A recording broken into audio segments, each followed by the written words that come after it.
Hello everyone, welcome our channel. तो बच्चों, कैसे हो आप लोग? आई होप आप लोग बहुत अच्छे होंगे।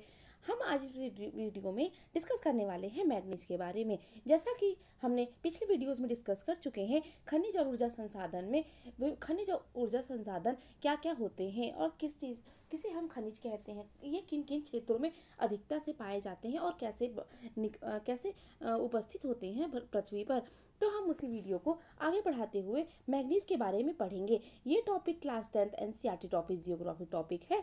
तो चलिए पढ़ते हैं और जानते हैं मैग्नीज के बारे में। मैग्नीज मुख्य रूप से इस्पात के विनिर्माण में प्रयोग किया जाता है। तो मैग्नीज क्या होता है? मुख्य रूप से इस्पात का जो विनिर्माण होता है, जैसा कि हमने पिछले वीडियो में लॉ एस के बारे में पढ़ा। ठीक है, लॉ एस क्या होता है, किन किन क्षेत्रों में पाया जाता है, किस प्रकार से निकाला जाता है। तो जो मैग्नीज होता है वो इस्पात के विनिर्माण में प्रयोग किया जाता है। 1 टन इस्पात में लगभग 10 किलोग्राम मैग्नीज की आवश्यकता होती है। अब 1 किलो टन इस्पात बनाने में यानी लोहा बनाने में लगभग 10 किलोग्राम मैग्नीज की आवश्यकता होती है। इसका उपयोग ब्लीचिंग पाउडर, कीटनाशक दवाएं व पेंट बनाने में किया जाता है। अब जो मैग्नीज है, इसका उपयोग हम ब्लीचिंग पाउडर, कीटनाशक दवाएं और पेंट बनाने में भी करते हैं। अब देखेंगे मैग्नीज किन किन क्षेत्रों में कितने परसेंट राज्य में मिलता है। ठीक है, सबसे पहले जानते हैं, सबसे अधिक मात्रा में मिलता है मध्य प्रदेश में, 27% यहाँ पर मिलता है। दूसरा मिलता है महाराष्ट्र और ओडिशा में बराबर बराबर भागों में मिलता है, 25% 25%। और फिर कर्नाटक में मिलता है 11%, आंध्र प्रदेश में 10% और अन्य क्षेत्रों में 2% के हिसाब से मिलता है। तो हमने देखा जो मैग्नीज का वितरण है वो अलग अलग क्षेत्रों में, अलग अलग राज्यों में किस प्रकार से है। अब आइए आगे बढ़ते हैं और पढ़ते हैं। भारत में उड़ीसा मैग्नीज का सबसे बड़ा उत्पादक राज्य है। अब जो भारत है वहाँ पर जो उड़ीसा है वो सबसे बड़ा मैग्नीज उत्पादक राज्य है। वर्ष 2000 से और 2001 में देश के कुल उत्पादन का 1/3 भाग यहाँ से प्राप्त हुआ है। ठीक है, अब तो एक बात सोचने वाली बात है कि भारत में और लौह अयस्क, मैग्नीज, कोयला उद्योग तथा लोहा इस्पात उद्योग के वितरण वाले मानचित्रों में हमने अध्यारोपित करेंगे। ठीक है, ये एक मैप लेंगे, आगे एक मैप दिया हुआ है जिसके बारे में आप बच्चों खुद से पढ़ोगे। अब जानते हैं कुछ अलौह खनिज के बारे में। भारत में अलौह खनिजों की संचित राशि व उत्पादन संतोषजनक नहीं है। यद्यपि खनिज जिसमें तांबा, बॉक्साइट, सीसा और सोना आते हैं, धातु शोधन, इंजीनियरिंग व विद्युत उद्योगों में महत्वपूर्ण भूमिका निभाते हैं। आइए अब हम तांबे के वितरण के बारे में पढ़ेंगे। तो जो अलौह खनिज होते हैं वो भारत में जो संचय उसकी जो राशि है, जो उसकी क्वांटिटी है, उत्पादन है, वो प्रॉपर नहीं है, मतलब कि वह संतोषजनक नहीं है, बहुत अधिक मात्रा में नहीं मिलती। यद्यपि ये खनिज बहुत तांबा, बॉक्साइट, सीसा और सोना, यद्यपि इस खनिज में क्या क्या आता है? तांबा, बॉक्साइट, सीसा और सोना, धातु शोधन, इंजीनियरिंग, धातु शोधन व विद्युत उद्योगों में महत्वपूर्ण भूमिका निभाते हैं। ठीक है, अब पढ़ते हैं तांबे के बारे में। भारत में तांबे के भंडार व उत्पादन क्रांतिक रूप से न्यून और घातवर्ध तन और ताप सुचालक होने के कारण तांबे का उपयोग मुख्य बिजली तार बनाने, इलेक्ट्रॉनिक्स और रसायन उद्योग में किया जाता है। तो तांबा जो है वो भारत में भंडार व उत्पादक क्रांति के रूप से न्यून है, मतलब कम है। घातवर्धक, तन्य, ये इसकी क्वालिटीज हैं तांबा की। हाँ, घातवर्ध, तन्य तथा ताप सुचालक होने के कारण तांबे का उपयोग मुख्यतः बिजली के तार बनाने, इलेक्ट्रॉनिक्स और रसायन उद्योगों में किया जाता है। मध्य प्रदेश की बालाघाट की खदानें देश के लगभग 52% तांबा उत्पादन करती हैं। अब जो मध्य प्रदेश की बालाघाट की खदानें हैं, यहाँ पे देश का लगभग 52% तांबा यहीं से प्राप्त किया जाता है। झारखंड का सिंहभूमि जिला भी तांबे का मुख्य उत्पादक है। राजस्थान की खेतड़ी खदानें भी तांबे के लिए प्रसिद्ध हैं। तो बच्चों, आप यहाँ देख सकते हैं जो मलाज खंड है, मलाज खंड में तांबा, ये खदान है, ये तांबे की खदान है। ठीक है, ये बालाघाट में उपस्थित है। ठीक है, समझ में आ रहा है बच्चों आपको?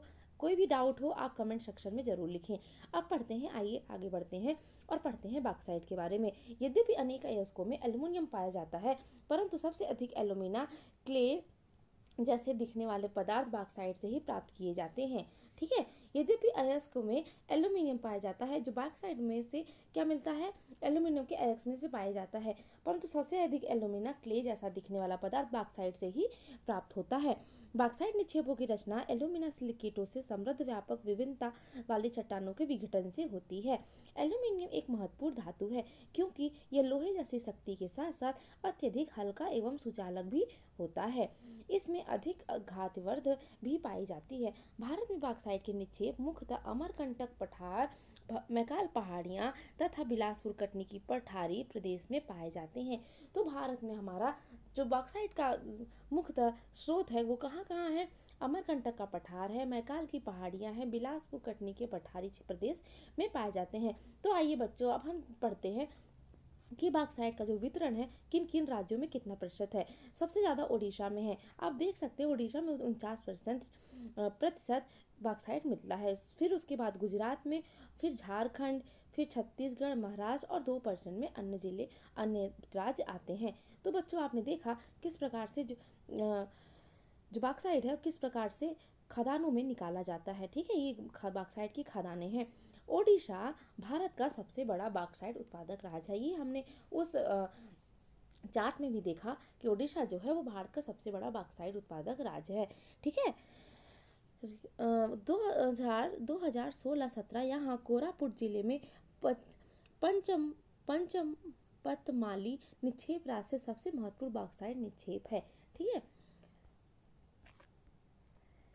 अब एक रोचक तथ्य के बारे में पढ़ते हैं और समझते हैं। ठीक है, एल्यूमिनियम की खोज के बाद सम्राट नेपोलियन तृतीय अपने कपड़ों पर एल्यूमिनियम से बने हुक व बटन पहनता था तथा अपने खास मेहमानों को एल्यूमिनियम से बने बर्तनों में भोजन कराता था तथा आम मेहमानों को सोने व चांदी के बर्तनों में भोजन परोसा जाता था। इस घटना के 30 वर्ष बाद पेरिस में भिखारियों के पास एल्यूमिनियम के बर्तन एक आम बात थी। तो बच्चों, एल्यूमिनियम का जो सबसे पहले एल्युमिनियम की खोज हुई थी, तो जो सम्राट नेपोलियन तृतीय थे वो अपने कपड़ों पर एल्युमिनियम के बने हुक व बटन पहना करते थे। ठीक है, और ख़ास मेहमानों के लिए एल्युमिनियम के बने बर्तनों पर उन्हें भोजन दिया जाता था और आम मेहमानों को सोने व चांदी के बर्तनों में भोजन परोसा जाता था। यानी उस समय एल्युमिनियम सोने और चांदी से भी ज़्यादा अधिक महत्वपूर्ण और कीमती था। ठीक है, क्योंकि बाकी लोगों को सोने और चांदी में परोस दिया जाता था। फिर 30 साल बाद क्या हुआ, ये एल्युमिनियम काफ़ी कॉमन हो गया और पेरिस के भिखारियों तक एल्युमिनियम की पहुंच चली गई। ठीक है बच्चों, तो आपको समझ में आया, ये था बॉक्साइट के बारे में।